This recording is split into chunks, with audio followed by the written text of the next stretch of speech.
నమస్తే అండి. నమస్తే. మొన్న వైఎస్ రాజశేఖర రెడ్డి 75వ జయంతికి సజ్జల రామకృష్ణారెడ్డి రావడం కూడా జరిగింది. అంటే ఇంతకుముందు గత 5 ఏళ్ల పాలనలో మనం చూసుకుంటే ఏ విషయంలో అయినా సరే ప్రతిదానికి ముందుండే Sajjala Ramakrishna Reddy after elections results వచ్చిన తర్వాత, కూటమి ప్రభుత్వం వచ్చిన తర్వాత అసలు కనుమరుగైపోయారని చెప్పుకోవచ్చు. కానీ ఇప్పుడు మళ్ళీ సడన్గా ప్రత్యక్షమయ్యి ఇప్పుడు కూటమి ప్రభుత్వం గురించి, లేకపోతే వైఎస్ జగనే మళ్ళీ సీఎం అవుతారని గురించి ఆయన మాట్లాడడం అయితే జరిగింది. ఇప్పుడు ఆయన గురించి కొన్ని ట్రోల్స్ కూడా జరుగుతున్నాయి. అసలు ఓవరాల్గా ఈయన గురించి మాట్లాడడం ఉంటే ఇప్పుడు పరిస్థితుల్లో ఆయన గురించి ఏం చెప్తారు? అంటే జగన్మోహన్ రెడ్డి గారు నమ్మి తీసుకున్నారు సజ్జల్ని. మీరు చూసుకుంటే కనుకైతే వైఎస్ రాజశేఖర రెడ్డి టైంలో కేవీపీ రామచంద్రరావు సలహాదారు మనకు తెలుసు. సరే, ఆయన సలహాదారుగా ఉండి మంచి చేశారా చెడు చేశారంటే మనం ఏం చెప్పలేము. ఆయన ముందు స్నేహితులు, తర్వాత సలహాదారు అయ్యారు. ఇక జగన్మోహన్ రెడ్డి దాకా వచ్చేసరికి ఈయన ఒకళ్ళు కాదు, ఇద్దరు కాదు, ముగ్గురు కాదు, 40 మందిని పెట్టుకున్నారు. ఈయన సాక్షి డైరెక్టర్గా ఉండేవారు సజ్జల. ఈ సజ్జల్ని తీసుకొచ్చాడు ఆయన. సజ్జలతో ఆగారా, కృష్ణమోహన్ని తీసుకొచ్చారు. కృష్ణమోహన్తో ఆగారా, రామచంద్రమూర్తిని తీసుకొచ్చారు సలహాదారుగా. రామచంద్రమూర్తి చూసి నాతోటి ఏముంది అంటే ఆయన దగ్గర ఏం సలహాలు తీసుకోరు. ఆయన వెళ్ళడం, కూర్చోవటం, రావడం, ఎవరు ఆయన పలకరిస్తారు. ఎందుకు పలకరిస్తారు? అన్లెస్ ఇప్పుడు ఇక్కడ చాలా సమీకరణాలు ఉంటాయండి మనిషికైనా. కులం వద్దనుకున్నా కుల సమీకరణాలు ఉంటాయి, మతం వద్దనుకున్నా మత సమీకరణాలు ఉంటాయి. అదేవిధంగా ఇప్పుడు ఆయన వీళ్ళందరూ కూడా పత్రికల నుంచి వెళ్ళారు, రాజకీయాల నుంచి వెళ్ళారంటే అది కూడా కాదు. కాబట్టి రామచంద్రమూర్తి లాంటి వాళ్ళకి ఎవరు వచ్చి సలహాలు అడగరు, ఎందుకంటే ఆయన ఒక పత్రిక నుంచి వచ్చారు.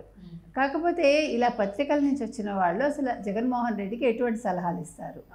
వాళ్ళకంత రాజకీయ అనుభవం లేనప్పుడు వాళ్ళు ఏం చేస్తారు? వీళ్ళందరూ కూడా జీతాలు తీసుకునే వాళ్ళే కదా, ఒక సమాన స్థాయి, సరిస్థాయి కాదు, రాజకీయంగానూ కాదు, వేరే రకంగానూ కాదు. కాబట్టి వీళ్ళకి అసలు అంత చనువు ఆయన ఇస్తాడా? అందులో జగన్మోహన్ రెడ్డి ఎవరికి అంత చనువు ఇస్తాడా? ఇవన్నీ కూడా అందరిలో ఉండే సందేహాలు. సరే, ఏది ఏం జరిగినా మీరు చెప్పినట్టుగా ఎలక్షన్స్ అయ్యాక ఒక్కసారి వచ్చాడు బయటకు ఆయన. మళ్ళా మొన్న ఇడుపులపాయకు వచ్చి మాట్లాడాడు ఆయన. ఎవరిది, వైఎస్ఆర్ జయంతిని పురస్కరించుకుని 75వ జయంతి అది. ఆ రోజు మాట్లాడుతూ మళ్ళీ చంద్రబాబుని తిడతాడు, మళ్ళీ చంద్రబాబు గారి పథకాలను తిడతాడు. ఎందుకు తిడతాడు ఈయన అసలు? ఈయనకి ఏం సంబంధం? ఇప్పుడు నువ్వు నోరు మూసుకుని లోపల కూర్చున్నావు, కూర్చో. ఇప్పుడు ఒంటి చేత్తో అవలీలగా కొండనెత్తాడంటారు ఊరికే ఉదాహరణకి. ఈయన ఒంటి చేత్తో అవలీలగా పార్టీని ఓడించాడు, పార్టీ ఓటమికి కారణమయ్యాడు, అంతే కదా. సొంత పార్టీ శ్రేణులే అలా ఫీల్ అవుతున్నారు ఇప్పుడు. ఇది మనం చెప్పట్లేదు, మీరు చెప్పినట్టు సొంత పార్టీ వాళ్ళు అంటున్నారు, కార్యకర్తలు అంటున్నారు. ప్రతి ఒక్కళ్ళు ఈరోజు వైసీపీకి చెందిన వాళ్ళు నిందించేది సజ్జలనే. అంటే మనం చేసే పనులు లాంగ్ రన్లో ఎలాంటి ఫలితాలు ఇస్తాయి, దానివల్ల మనం జీవితకాలం ఎలా సఫర్ అవ్వాలి అనేది ఆయన తెలుసుకోవాలి. ఆయన ఇంకా తెలుసుకోలేదు కాబట్టి పబ్లిక్లోకి రాగలిగాడు. ఇంకా చంద్రబాబు గారిని తిడుతున్నాడు ఆయన. ఏం బాగుంటాడు? అందుకనే నిన్నను ట్విట్టర్ వేదికగా ట్విట్టర్ వేదికగా ట్విట్టర్ హ్యాండిల్ ఉంటుంది కదా వాళ్ళ అఫీషియల్ హ్యాండిల్, అందులో వాళ్ళ కార్యకర్తలే బూతులు మాట్లాడుతున్నారు సజ్జలని. అసలు నువ్వు రావద్దు బయటికి, నువ్వు మాట్లాడద్దు, నువ్వెవరు అసలు, నీ వల్లే పార్టీ ఓడిపోయింది, నువ్వు ఎక్కడికైనా వెళ్ళిపో, నువ్వు జగన్మోహన్ రెడ్డితో ఉండకు, ఇలా రకరకాల కమెంట్స్ అండి. మొత్తం అసలు పార్టీ సర్వనాశనం అయింది నీ వల్లే ఓడిపోయాము, నిన్నెవడు రమ్మన్నాడు మళ్ళా ప్రెస్ ముందుకని అడిగారు. అది తప్పులేదు కదా. ఇప్పుడు మనం బయట నుంచే మనం మాట్లాడుతుంటే పార్టీ లోపల ఉన్న వాళ్ళకి ఇంకెంత కోపం ఉంటుంది? ఎందుకంటే ఈయన అసలు ఆయనకి బహిప్రాణం కదా, ఎవరికి, జగన్మోహన్ రెడ్డికి. ఆయన లోపల కూర్చుంటే ఈయన బయటకు వచ్చి ఆయన తరఫున మాట్లాడతారు.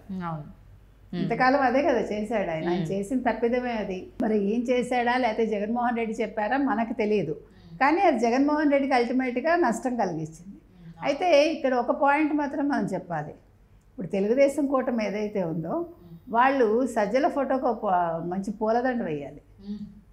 ఎందుకంటున్నామంటే ఈరోజు కూటమి గెలిచిందంటే వీళ్ళు చేసిన తప్పిదాలు, ఆ తప్పిదాలకు వత్తాసు పలికిన సజ్జల లాంటి వాళ్ళు ముందు. ఎందుకంటే సజ్జల కనుసన్నల్లోంచే కదా అన్నీ జరిగాయి. సో ఆ జరిగిన తప్పిదాలన్నింటికీ కారణం సజ్జలే. ఆ తప్పిదాలు చేయకపోతే ఈరోజు తెలుగుదేశం కానీ, జనసేన కానీ, బీజేపీ కానీ గెలవు. అంటే ప్రజలు గుర్తించారు, వాళ్ళకి సరైన నాయకులు కావాలి అని తెలవటానికి కారకులు వీళ్ళు సరిగా లేకపోవటం వల్ల. అందుకు ముఖ్య కారకుడు సజ్జల గారు. అంటే ఇప్పుడు సొంత పార్టీ శ్రేణులే సజ్జల్ని అంటే వాళ్ళందరూ బహిరంగంగా చెప్పేస్తున్నారు ఆయన వల్లే పార్టీ ఓడిపోయింది, ఆయన వల్ల ఎంత నష్టం జరిగింది, జగన్మోహన్ రెడ్డికి కూడా ఆయన వల్ల ఎంత నష్టం జరిగింది, ఆయన వద్దు పార్టీలో అని చెప్తున్నా కూడా జగన్మోహన్ రెడ్డి ఎందుకు వినట్లేదు, ఆయన ఇప్పుడు ఎందుకు స్పందించట్లేదు ఇలా మాట్లాడుతున్నా కూడా? అసలు జగన్మోహన్ రెడ్డి ఎప్పుడు స్పందించాడు? ఆయన దీనికి స్పందించకపోవటానికి ఆయన దృష్టికి అసలు ఏవి వెళ్తాయో ఏవి వెళ్ళవో ఎవరికీ తెలియదు. మరి ఈ అంశం కూడా ఆయన దగ్గరికి వెళ్ళి చెప్పేంత ధైర్యం ఎవరికైనా ఉందా? అది మనకు తెలియదు. ఆయన దగ్గర ఫోన్ లేదు కదా, ఒక పేదవాడు ఆయన, ఫోన్ కూడా లేదు. మరి ఆయనకి ఎలా తెలుస్తాయి? ఆయన ట్విట్టర్లు ఇవన్నీ యూట్యూబ్లు ఇవన్నీ చూడరు కదా. ఆయన న్యూస్ పేపర్ కూడా చూస్తారో లేదో మనకు తెలియదు. పరదాల్లో ఉండేవాడు, మరి ఇవన్నీ ఎలా తెలుస్తాయి ఆయనకి? తెలియదు. ఇంకొకటండి, మీరు ఇంకో ముఖ్య వ్యక్తిని మర్చిపోయారు, సజ్జల భార్గవ్ రెడ్డి. సజ్జల భార్గవ్ రెడ్డి కూడా అందరూ గుర్తుపెట్టుకోవాలి. ఎందుకంటే ఆయన సోషల్ మీడియాలో చేసినంత అరాచకం ఎవడు చేయలేదు. ముఖ్యంగా చంద్రబాబు నాయుడు మీద కావచ్చు, చంద్రబాబు నాయుడు గారి కుటుంబం మీద కావచ్చు, లోకేష్ మీద కావచ్చు, జనసేన పవన్ కళ్యాణ్ మీద కావచ్చు, ఎవరి మీదైనా. ఇంకొక ముఖ్య విషయం షర్మిల మీద. ఇప్పుడు సజ్జల కావచ్చు, ఇతను ఎవరు భార్గవ్ రెడ్డి కావచ్చు, వీళ్ళు షర్మిల మీద చేసిన కమెంట్స్, దారుణమైన మాటలు వాళ్ళు వాడినవి అసలు జగన్మోహన్ రెడ్డి ఖండించకపోవడం కూడా ఒక ఆడపిల్ల కన్నీళ్ళు కూడా కొట్టాయి ఆయనకి. కాబట్టి మనకి సోషల్ మీడియా చేతిలో ఉంది కదా అని ఇష్టానికి వాడకూడదు, అది మనం చెప్పొచ్చేది. రాజకీయంలాగా చెయ్యి, ప్రత్యర్థిని ప్రత్యర్థిలాగా చూడు. లేదు మంచి చేస్తే మెచ్చుకో, చెడు చేస్తే దాన్ని నువ్వు ఇలా బాగలేదని చెప్పు, తప్పులేదు, లెట్ దెమ్ కరెక్ట్ ఇట్. అది సో ఏ రకంగా చూసుకున్నానండి, ఈరోజు కర్ణుడి చావు అన్నట్టుగా ఈయన చేసుకున్న పాపాలే ఇవన్నీ. అంటే సజ్జల లాంటి వాళ్ళని దగ్గర పెట్టుకున్నాడు, వినడు, మూర్ఖుడు ఎవరు? జగన్మోహన్ రెడ్డి. కాబట్టి ఇప్పుడు సజ్జల అనేవాడు ఇంకా బయటికి రాకుండా ఉంటే బాగుంటుంది. నిన్నను మీకు తెలుసు, నాగార్జున అన్నవాడు సాక్షిలో ఏం మాట్లాడాడో, ఒక డిబేట్లో చంద్రబాబు నాయుడు వెంకటేశ్వర స్వామి దయ వల్ల అలిపిరిలో తప్పించుకున్నాడు, ఈసారి వెంకటేశ్వర స్వామి కాపాడు, తప్పించుకోలేడు అని నేను మాట్లాడాడు. అంటే ఏమైనా చేస్తాడా? ఏమైనా చేస్తాడా? చంద్రబాబు నాయుడిని చంపేస్తారా వీళ్ళు? ఏమైనా కుట్రలు చేస్తున్నారా? ఎందుకంటున్నామంటే ఈ ప్రస్తావన ఎందుకు తెచ్చానంటే, వాళ్ళ కార్యకర్తలే తిరగబెడితే సజ్జలు ఏమైపోతాడు. ఇది మనకు సంబంధం లేని విషయం. వాళ్ళు ఎంత కోపంగా ఉన్నారంటే వాళ్ళు ట్విట్టర్లో వాళ్ళు పెట్టే బూతులు అవన్నీ చూసుకుంటే ఆయన గుండాకి చచ్చిపోవాలి. అంటే ఇంతకుముందు మీరు అన్నారు, అంటే జగన్మోహన్ రెడ్డికి ఇవన్నీ తెలియకపోవచ్చు, ఎందుకంటే వీళ్ళందరూ మాట్లాడకపోవచ్చు, పరదాలు కట్టుకొని తిరిగి.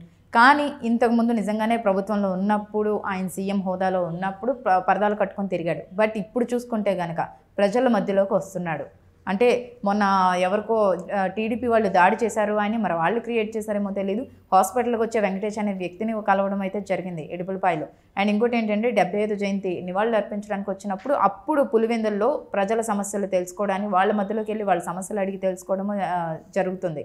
మరి ఇన్ని చేస్తున్నప్పుడు ఈ విషయం తెలియదు అంటారా? ఇప్పుడు మళ్ళా అధికారంలోకి రావడానికి ప్రజల మధ్యలోకి వస్తున్నాడు అంతే. ఇష్టపడి రావట్లేదు, ఆయన భయస్థుడు. ఆయన ఏమి కావాలని రావట్లా, ఇప్పుడు అవసరం ఉంది అందుకని ఆయన ప్రిటెండ్ చేస్తున్నాడు. రైట్. అధికారంలోకి రావాలంటే ఇప్పుడు సజ్జలను వద్దు అంటున్నారు కాబట్టి మరి ఈయన కూడా పక్కన ఏమో ఆయన క్యాలిక్యులేషన్స్ ఏంటో, మరి ఆయనకి ఉండే లెక్కలు ఏంటో మనకేం తెలుసు. ఇప్పుడు జయలలిత శశికళని పంపించేసింది 2 సార్లు, మళ్ళీ వెనక్కి రప్పించుకుంది కదా 100 రోజులు అవగానే.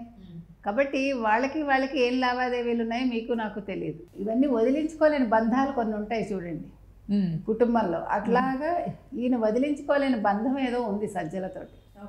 మరి ఈయన పర్సనల్ ఏమైనా ఆయన దగ్గర ఉన్నాయా, లేకపోతే ఆయన బినామీయా, ఇవన్నీ కూడా బయటికి రావాలి, వస్తే కానీ మనకు తెలియదు.